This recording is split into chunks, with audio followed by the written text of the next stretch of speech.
What if I told you that Kobe Bryant's legacy was hanging in the hands of none other than Sasha Vujacic in 2010? Huge free throws here. When Game 7 of that epic NBA Finals comes to mind, most people think of Ron Artest's heroic three. Artest, that's a three. Bang! Lakers by 6 with a minute to play. Kobe begs him not to shoot it, but he does it anyways and swishes it, giving the Lakers a 6-point lead with a minute to go. Next thing you know, Bryant celebrates his 5th ring in LA. But what happened over that 1-minute span is rarely spoken, and the unsung hero is often forgotten. So much so that if it wasn't for Sasha Vujacic, there may have never been a Lakers celebration, and the confetti might have been green that night. Vujacic was one of the most recognizable faces from that 3-year run to the finals. He had the nickname The Machine, was pretty famous for dating Maria Sharapova, and was one of the rare guys who could get under Kobe's skin. They spoke Italian. Did funny commercials together. Just trying to get them to pick me. Okay, so if they pick you, you're gonna pick me, right? I'll have you in mind all the time. All the time. Thank you. I'm thinking about you. Perfection. And even took jabs after a bad game. They just didn't go down for us. The machine needs some new batteries. I'll bring them some tomorrow. We'll be fine. And Lakers fans love Sasha, but in reality, he didn't really play nor score a lot for this team. From 9 points per game in 2008, under 6 in 2009, Vujacic steadily declined to a measly 2.8 points per game in 2010 in just 8 minutes of action. So how in the world did he end up being involved at the very end in the most important game for the Lakers season, and probably for Kobe's legacy? Here's what happened in the playoffs. The 25-year-old Slovenian at the time completely missed the first 2 rounds against OKC and Utah due to a strained ankle that he suffered in the final game of the regular season. He returned to action in the Western Conference Finals against the Suns, but played only 23 minutes total in that 6-game series. And understandably, it was questionable if he would earn any minutes going into the finals. In Game 1 at Staples, Vujacic got 8 minutes of action, all in the first half. He watched the second half from the bench as the Lakers took a 1-0 lead. It's around Allen, down the right of the paint, turns the corner, extends and lays it in with a left hand. Kobe Bryant lowers the shoulder, drives the lane, lays up, no, hit by Gasol. That's where they hurt you. The Lakers come out on the run, and Gasol with a lefty slam. And it's over. Already there is a different feel. Round 1 of the rematch to the defending champions. The Celtics evened things up in Game 2 on the wings of Ray Allen. Right corner, Allen took up slack and hit the jumper. He's one of the best shooters that's ever lived. You give him airspace, that's a thing of beauty. And the Boston Celtics finding a combination to hold off the world champions and even the NBA Finals at a game apiece. Ray demolished the Lakers on their home floor with 8 threes. He was absolutely money from everywhere on the court. And speaking of that, you may be entitled to a potential recovery of over $1,000. Here's why. Recently, a jury ordered Meta and YouTube to pay millions of dollars for their role in designing and promoting addictive platforms. They knew their apps can contribute to anxiety, depression, and body image issues, but did not share those risks while prioritizing profits. The recent history verdict underscores the consequences of those decisions. Now, Morgan & Morgan is stepping up to hold these platforms accountable for the harm they caused. Click the link in the description to take a short quiz. You may be entitled to a potential recovery of over $1,000. Him being a hero in a finals game at Staples was a painful deja vu for the entire city of LA, but especially for Sasha. And for that, we need to go back to 2008. The Lakers were down 2-1, and Game 4 at home was a must-win for them. And it came down to the wire. Allen has the isolation on Vujacic. His hands.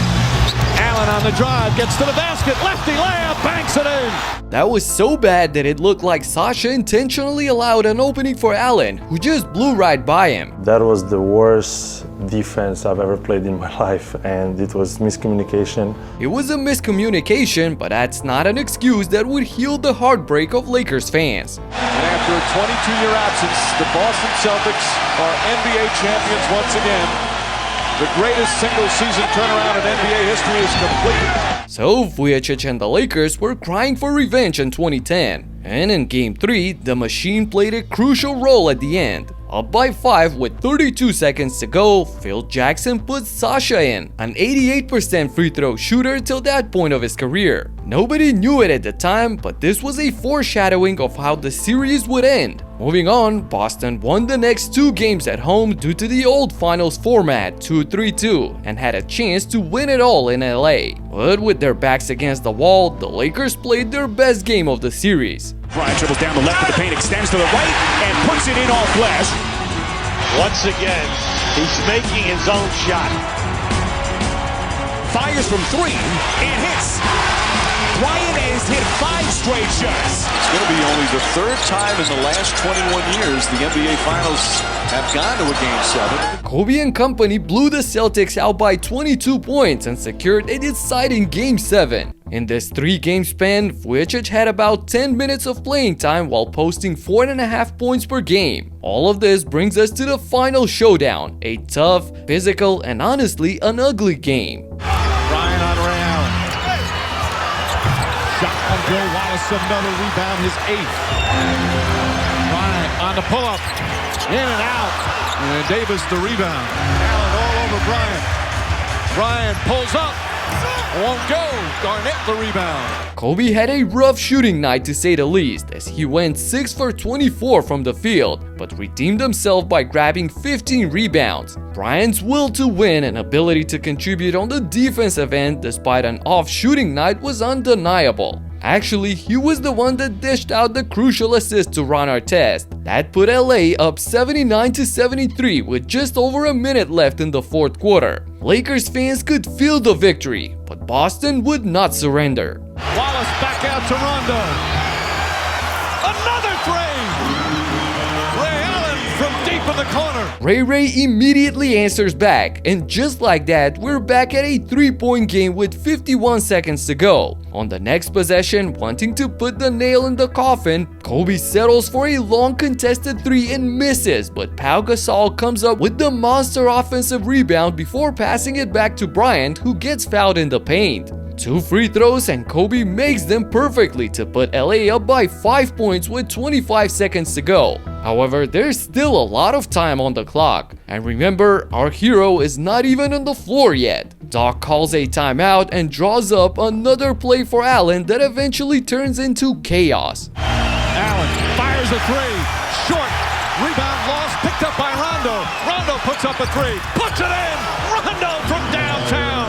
This is how crazy this game was. Rajon Rondo, a 25% 3-point shooter, fires it up and buries it from the corner. All of a sudden, we have a 2-point game with 16 seconds to go. Unbelievable. Despite having a full timeout, Phil decides not to use it and lets them play. This almost cost them a lot as Rondo pressures Kobe in the backcourt and actually pokes the ball out of his hands. There's a video review to determine possession and Lakers fans hold their breath, but during all that drama, a crucial moment takes place. After ruling it a Lakers ball, the Zen Master inserts Vujacic in the game, the free throw specialist, as Boston would look to foul. As a kid, I always dreamt of the moment to decide a game on a free throw line all my life. And the way, since I was 14 probably, I would not leave the gym if I didn't score 10 free throws in a row, eyes open, and 10 eyes closed. So that was my routine, right? And Phil knew that, coaching staff knew that, everybody knew that. Now, Sasha was great at shooting free throws, but he had only played 4 minutes in this entire game. The machine must have been rusty sitting on the bench for almost the entire second half. No matter how you slice it, it was a risky move. Odom looking. Finds Vujacic, and Vujacic is fouled. This is it. The game ultimately came down to Sasha Vujacic just like he imagined it when he was a kid. If he somehow misses both shots, the Celtics could tie or potentially win the game. The pressure of the entire basketball world was on his shoulders. Huge free throws here.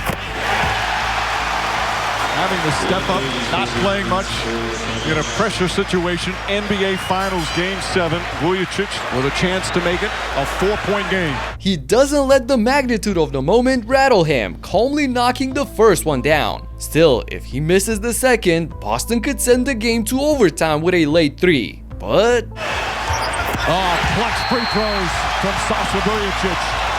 And Doc Rivers calls his final timeout. Sasha ices the second as well, giving his team a 2-possession lead. Just look at the relief on Kobe's face. It's priceless. These have to be two of the most important free throws in NBA Finals history. And you know what happens next. NBA championship coming down to the final seconds.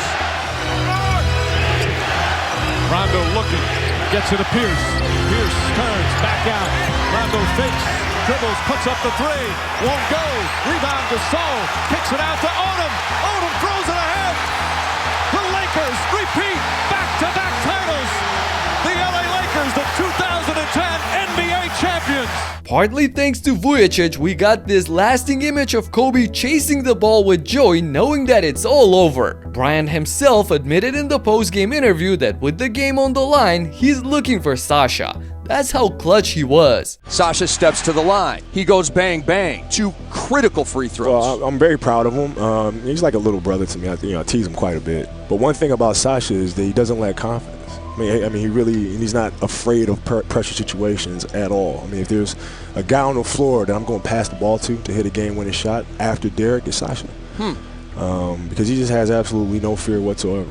The Machine spent 7 seasons with the Los Angeles Lakers, winning 2 championships. And by solely looking at the numbers, you could say that he was a below-average player with 5 points, 1.5 rebounds, and 1 assist per game in his time wearing the purple and gold uniform. But Sasha will forever be in the hearts of Lakers fans, as he proved that he was a big-time player who had no fear when it mattered the most. And that's why I wanted to shed some light on an often forgotten but very important moment in the Lakers history books. And another below-average player that people easily forget about is Kosta Koufos. But against the Suns in 2013, he unlocked God mode and for 48 minutes looked like prime Shaq. I made a detailed video about it and you should check it out right here. Talk to you in the next one. Peace out.